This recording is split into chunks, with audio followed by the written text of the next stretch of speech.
আদম আলাইহিস সালামকে আল্লাহ কিছু বাণী শিখিয়ে দিলেন, বাক্য শিখিয়ে দিলেন। আদম, তুমি আমার কাছে এই বাক্যগুলো দিয়ে আমার কাছে ক্ষমা চাও, আমি তোমাকে ক্ষমা করে দেব।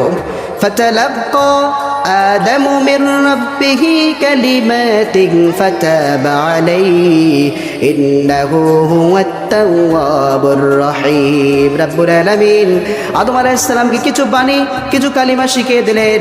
আদম আলাইহিস সালাম সেই কালিমা দিয়ে আল্লাহর কাছে দোয়া করলেন। সঙ্গে সঙ্গে যিনি দোয়া কবুল করলেন, চিৎকার মেরে বলেন তিনি কে?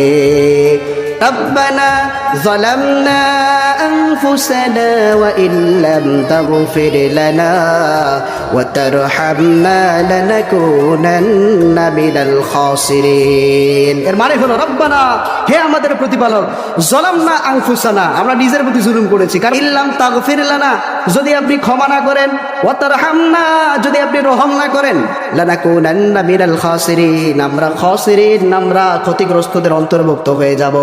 ঠিক কি না? আল্লাহ যদি আমাদের ক্ষমা না করেন, আমরা সবাই ক্ষতিগ্রস্ত হয়ে যাব। আবার আমরা নামাজের শেষে দোয়া পড়ি না আমরা, আল্লাহুম্মা ইন্নী যালামতু নাফসি, আল্লাহকে বলি, আল্লাহ গো, ইন্নী যালামতু নাফসি যুলমান কাসীরা, আল্লাহ নিজের প্রতি জুলুম করেছি, সাধারণ কোনো জুলুম নয়, যুলমান কাসীরা, অনেক বেশি জুলুম, বড় জুলুম করেছি আল্লাহ। লা ইয়াগফিরুয যুনুবা, এই জুলুমের ক্ষমাকারী কেউ নেই ইল্লা আনতা, তুমি ছাড়া। ফাগফিরলি, সুতরাং আপনি আমাকে ক্ষমা করেন। মাগফিরাতাম মিন ইনদিকা, আপনার পক্ষ থেকে আপনি আমাদেরকে ক্ষমা করেন। ওয়ারহামনি ইন্নাকা আনতাল গফুরুর রহিম, আমাদের প্রতি আপনি রহম করেন, নিশ্চয়ই রব্বুল আলামিন দয়ালু। ঠিক কি না? আমরা নিজের প্রতি প্রতিনিয়ত জুলুম করি না? আমাদের দোয়া করা দরকার আছে না নাই?